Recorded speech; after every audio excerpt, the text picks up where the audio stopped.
Estudos científicos recentes vieram realçar a ausência de conhecimentos dos médicos e enfermeiros em formação sobre os dispositivos de oxigenoterapia e a sua correta utilização. Existem também muitas ideias falsas no que se refere à oxigenoterapia e isso leva a que muitos doentes das enfermarias gerais sejam tratados incorretamente. O material aqui apresentado descreve os principais tipos de dispositivos normalmente utilizados na administração da oxigenoterapia. Esperamos poder assim aumentar o nível de conhecimentos no âmbito desta disciplina tão importante. A apresentação está dividida em 3 secções. Dispositivos de oxigenoterapia, como funcionam e que nível de FiO2 é possível alcançar. Umidificação. Definições, indicações, precauções e possíveis complicações da oxigenoterapia. Dispositivos de oxigenoterapia, como funcionam e que fração de inspiração de oxigênio é possível alcançar. Os dispositivos de alimentação de oxigênio podem ser divididos em 2 categorias. Os que satisfazem uma parte e os que satisfazem todas as necessidades de ventilação do doente. Os dispositivos de baixo caudal, também conhecidos como dispositivos de desempenho variável, fornecem oxigênio com caudais inferiores às necessidades inspiratórias do doente, pelo que este inspira igualmente ar ambiente adicional. Os dispositivos de caudal elevado, também conhecidos como dispositivos de desempenho fixo, fornecem caudais que correspondem à totalidade das necessidades inspiratórias do doente. Analisemos primeiro os dispositivos de baixo caudal. Vamos olhar para as diversas opções disponíveis. As cânulas nasais constituem uma das formas mais comuns de administração da oxigenoterapia. O oxigênio pode ser administrado a 6 litros por minuto ou menos em adultos. Débitos de 4 litros por minuto ou inferiores não carecem de umidificação. Utilizadas com débitos muito reduzidos em crianças. Leves e geralmente cómodas. Os doentes conseguem comer, beber e falar. Os doentes que só respirem pela boca podem beneficiar com este dispositivo. As vias aéreas superiores têm de estar livres e desobstruídas, disponíveis com diferentes formatos de garra. A cânula nasal é composta por 2 garras flexíveis fixadas ao tubo de alimentação de oxigênio. As garras são inseridas nas narinas do doente, passando o tubo em volta das orelhas e regulando o dispositivo articulado, de modo a assegurar que fica bem assente. O oxigênio passa pela cânula e entra na nasofaringe do doente, que funciona como um reservatório anatómico. Como referido anteriormente, a concentração de oxigênio recebida pelo doente varia. Contudo, caudais de oxigênio de 1 a 6 litros por minuto fornecem até 44% de O2 à maioria dos doentes adultos. Em doentes adultos. Estão disponíveis vários tamanhos para adultos, crianças e recém-nascidos, bem como uma série de formatos de garra aplicáveis a diversas circunstâncias. Garras retas são a configuração original e ainda são as mais utilizadas nos hospitais. As garras curvas estão concebidas para direcionar o caudal de oxigênio num sentido posterior e não ascendente, em direção aos seios frontais. Nas garras largas, o diâmetro aumenta em direção à extremidade, o que causa o abrandamento do gás à medida que entra no nariz, sendo por isso mais cómodo para o doente. As garras curvas e largas combinam as melhores características das 2 opções, libertando o oxigênio mais lentamente e mais afastado dos seios frontais. Precauções. As cânulas nasais estão contraindicadas em doentes com obstrução nasal, por exemplo, com pólipos nasais. Máscaras faciais de concentração média proporcionam outra opção para a administração de uma oxigenoterapia de baixo caudal. Podem ser utilizadas quando são necessárias concentrações superiores às alcançadas com cânulas nasais ou quando as narinas estão indisponíveis. A concentração de oxigênio recebido pelo doente varia, mas o título de orientação, de 5 a 8 mm, fornece entre 35% a 50% de FiO2 à maioria dos doentes adultos. Existem uma série de tamanhos para adultos, adolescentes e crianças. Algumas máscaras incluem clipes nasais para melhorar a adaptação da máscara ao rosto. Estão disponíveis configurações com aros de ouvido, tornando desnecessário levantar a cabeça dos doentes em pronação a quando da aplicação da máscara. Uma extremidade do tubo de oxigênio está fixada ao espigão da máscara, enquanto a outra está fixada ao medidor de caudal de oxigênio. O medidor de caudal está definido para administrar a concentração de oxigênio prescrita. Coloca-se então a máscara sobre o nariz e a boca do doente e aperta-se o elástico de modo a que se adapte de modo seguro e confortável. Se a máscara incluir um clipe nasal, este é fixado de modo a encaixar da melhor forma possível. O caudal tem de ser de pelo menos 5 litros por minuto para retirar todo o CO2 da máscara e assim evitar a sua reinalação. Será mais provável a aspiração do vômito com a máscara colocada. Máscaras de alta concentração. Máscara de não reinalação. Esta máscara é normalmente utilizada quando são necessárias concentrações elevadas de oxigênio, por exemplo, em doentes em estado crítico ou instáveis. O doente respira pela máscara e a válvula de não retorno abre de modo a que o ar a respirar seja retirado do balão reservatório e o doente não respira o ar ambiente. O doente expira através das duas válvulas de expiração. Na verdade, este tipo de máscara fornece até 80% de oxigênio, com caudais entre 10 e 15 litros por minuto. O modo de colocação da máscara e o padrão respiratório do doente influenciam a quantidade de ar ambiente respirado e a concentração de oxigênio fornecida. Ao utilizar a máscara de não reinalação, em primeiro lugar, fixe o tubo de oxigênio ao medidor de caudal de oxigênio e defina o caudal B. Feche a válvula de não retorno no colarinho do balão reservatório, tendo o cuidado de não soltar a válvula e de permitir o enchimento do balão. Aperte o balão reservatório para testar a patência da válvula entre o balão reservatório e a máscara. Se o reservatório não esvaziar, elimine a máscara e escolha outra, testando-a novamente. Coloque a máscara no rosto do doente, encaixando-o o mais possível. Regule o débito de oxigênio de modo a que o balão esvazie em cerca de 1/3 a cada respiração. Precauções. Os caudais têm sempre de ser suficientemente elevados para que o balão reservatório não se esvazie completamente no final da inspiração. Caudal mínimo 10 litros por minuto. A aspiração do vômito é mais provável com a máscara colocada. Outras variantes da máscara de alta concentração. Máscara de alta concentração com ventilador de segurança. Esta máscara funciona de modo semelhante à máscara de não reinalação, mas foi-lhe removida uma das válvulas de expiração. Deste modo, o doente pode respirar o ar ambiente caso ocorra uma interrupção do caudal de oxigênio. Analisemos agora os dispositivos de elevado caudal. Estes dispositivos fornecem um caudal de gás suficiente para satisfazer todas as necessidades ventilatórias por minuto do doente. Antes de analisarmos os dispositivos, vamos ver as situações em que um dispositivo de elevado caudal pode ser o mais adequado. Doentes com doença pulmonar crónica e retenção de CO2 cuja ventilação depende de um estímulo hipóxico. Trata-se de um estado clínico grave em que o estímulo normal da respiração, manutenção de um nível normal de CO2, não existe devido a níveis de CO2 cronicamente elevados. A respiração é então estimulada por hipóxia. Se forem administradas a estes doentes concentrações elevadas de O2 e o respectivo nível de PaO2 subir demasiado, pode perder-se este estímulo hipóxico respiratório. Pode ocorrer hipoventilação e o nível de CO2 sobe muito, conduzindo ao coma e possivelmente à morte. Neste caso, é mais adequado um dispositivo de caudal elevado em que a concentração de oxigênio possa ser controlada cuidadosamente através de gasometrias ao sangue. A concentração do oxigênio inspirado é determinada pela configuração do dispositivo e não pelo débito e profundidade respiratórios do doente. Clinicamente são utilizados dispositivos Venturi para aumentar o caudal de gás em direção ao doente, já que é possível administrar ar utilizando o princípio de Venturi. Estes dispositivos podem ser utilizados para administrar concentrações precisas de oxigênio, misturando ar com oxigênio. Os dispositivos de alta concentração mantêm uma concentração constante do oxigênio inspirado, que é fornecido em todo o ciclo respiratório.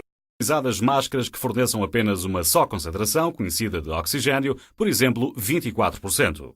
Estão igualmente disponíveis com válvulas Venturi intermutáveis e codificadas com cores para diferentes concentrações. Ao utilizar uma máscara Venturi, selecione uma válvula Venturi com a concentração de oxigênio indicada e fixe a máscara. Fixe uma extremidade do tubo de oxigênio ao espigão da válvula e a outra ao medidor de caudal de oxigênio. Defina o medidor de caudal para o caudal impresso na válvula. Coloque a máscara sobre o nariz e a boca do doente e aperte o elástico de modo a ficar bem seguro e confortável. Se a máscara incluir um clipe nasal, este deve ser fixado de modo a encaixar da melhor forma possível.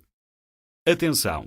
Com requisitos de oxigênio superiores a 40%, a válvula poderá não gerar um caudal total suficiente para satisfazer necessidades inspiratórias elevadas. Está fortemente disseminada uma ideia incorreta de que a concentração de oxigênio varia com o caudal de oxigênio. Se o débito de oxigênio aumentar, o caudal total do doente aumenta, mas a concentração mantém-se igual. As válvulas Venturi fixas podem também ser integradas em kits de recuperação de oxigênio com peças em T, sendo que a mais popular é a válvula de 40%. Estas válvulas são utilizadas para fornecer oxigênio suplementar a doentes com respiração espontânea e entubados durante o transporte e na sala de recobro. Ligue a peça em T ao conector de 15 mm do tubo traqueal ou da máscara laríngea. Fixe uma extremidade do tubo de oxigênio ao espigão da válvula e a outra ao medidor de caudal de oxigênio. Defina o medidor de caudal para o caudal indicado na válvula. Uma desvantagem nas válvulas Venturi de concentração fixa é que para mudar a concentração administrada ao doente é necessário substituir a válvula. Esta dificuldade pode ser superada utilizando uma válvula Venturi regulável. Com uma válvula Venturi regulável, a rotação da manga aumenta ou diminui o tamanho da janela de entrada de ar. Por sua vez, este procedimento altera a concentração de oxigênio. Isto significa que a mesma válvula pode fornecer uma ampla gama de concentrações. Dado não ser necessário substituir a válvula sempre que se altera a concentração de oxigênio prescrita, estas alterações podem ser efetuadas rapidamente. Isto significa igualmente que o hospital não tem de manter em estoque 6 válvulas diferentes. Características: válvula Venturi regulável intersurgical. Pode ser definida para concentrações entre 26% e 50%. Inclui um sistema de rodar-bloquear para impedir alterações de concentração inadvertidas. De utilização: à semelhança da válvula fixa, fixe uma extremidade do tubo de oxigênio ao espigão da válvula e a outra ao medidor de caudal de oxigênio. Em seguida, utilize a manga para selecionar a concentração de oxigênio pretendida. Defina o medidor do caudal de oxigênio para o caudal indicado no papel. Umidificação. Esta secção descreve o tipo de umidificador que fornece uma umidificação fria. Finke Hunt and Clinical Practice in Respiratory Care descrevem da seguinte forma os 2 dispositivos mais utilizados nesta categoria. Um umidificador é um dispositivo que acrescenta água molecular ao gás, enquanto o nebulizador produz um aerossol ou uma suspensão de partículas em gás. Os umidificadores com passagens de bolhas utilizam um processo de umidificação com passagem de bolhas para proporcionar ao gás de oxigênio seco um nível de umidade ambiente. O gás é redirecionado para o frasco de água, onde é subdividido em pequenas bolhas, as quais adquirem umidade à medida que sobem até à superfície da água. A umidade absoluta do gás varia dependendo de débito, temperatura da água, tamanho do frasco e volume de água no frasco. Os umidificadores com passagem de bolhas são utilizados mais frequentemente com dispositivos de baixo caudal, como cânulas nasais e máscaras de oxigênio de concentração média.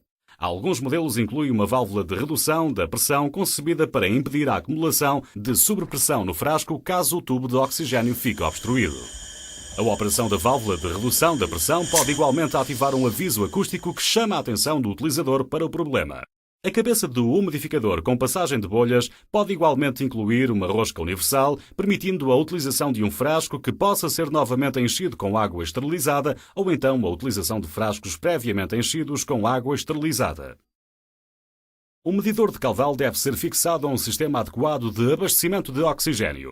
Encha o frasco com água esterilizada utilizando uma técnica ascética e coloque-o na cabeça do umidificador ou então coloque um frasco previamente enchido com água esterilizada. Em seguida, fixe o umidificador ao medidor de caudal. Regule o medidor de caudal para 4 litros por minuto e feche a saída. Certifique-se de que a válvula de redução da pressão começa a funcionar no espaço de 15 segundos. Defina novamente um medidor de caudal para o caudal adequado ao doente. Fixe o dispositivo de administração e coloque-o no doente. O outro método de fornecer umidificação fria é utilizando um nebulizador umidificador. Os nebulizadores umidificadores utilizam o princípio de Venturi para criar uma zona de baixa pressão na extremidade de um tubo. A outra extremidade do tubo estende-se para dentro de um frasco com água esterilizada. A água é puxada para o tubo e é decomposta pelo fluxo de oxigênio sob a forma de um aerossol de pequenas gotículas. A mesma zona de baixa pressão introduz ar da atmosfera para diluir o oxigênio até ao nível pretendido.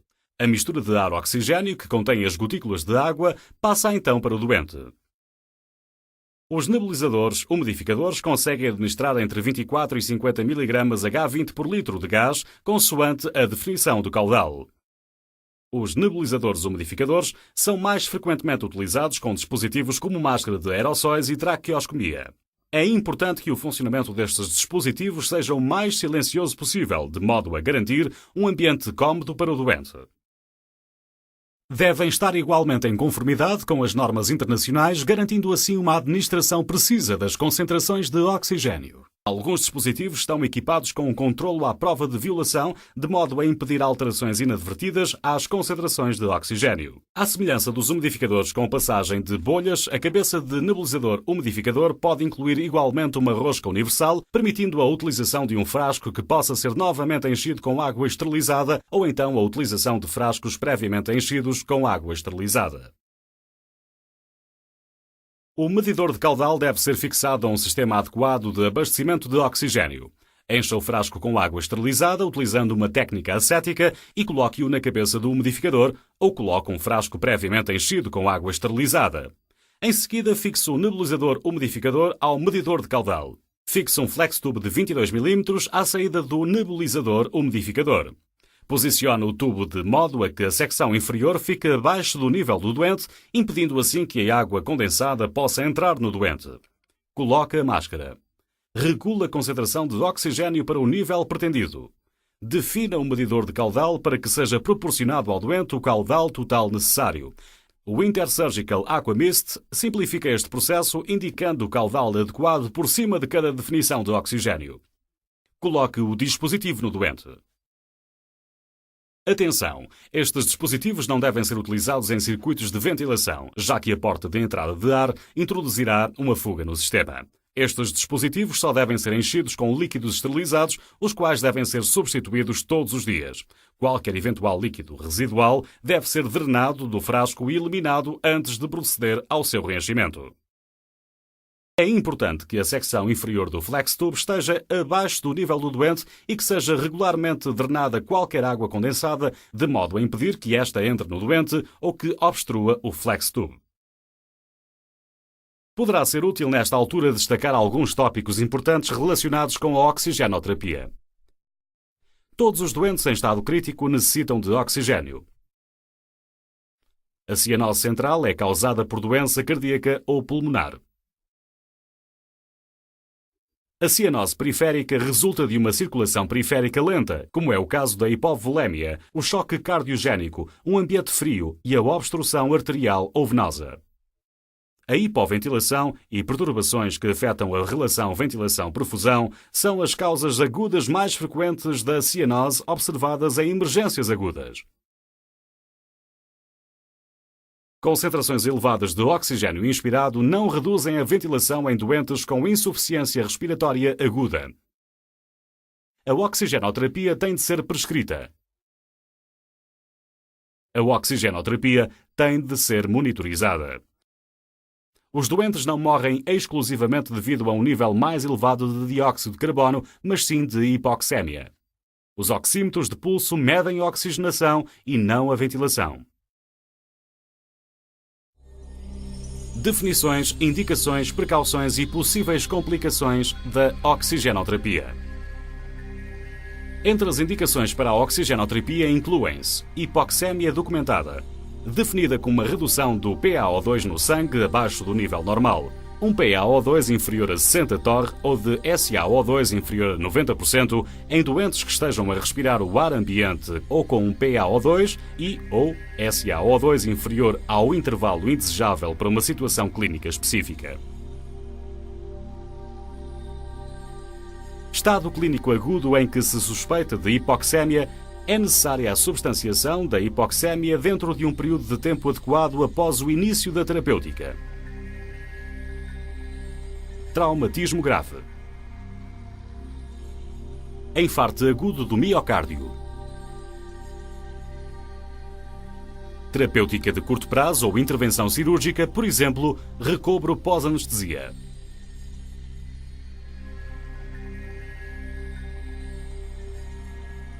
Precauções e complicações possíveis. Com um PaO2 superior ou igual a 60 torre, pode ocorrer uma redução ventilatória em doentes com respiração espontânea, mas com um nível elevado de PaCO2. Com um nível de FiO2 superior ou igual a 0,5, podem ocorrer atelectasia por absorção, toxicidade do oxigênio e/ou redução da função ciliar e/ou leucocitária.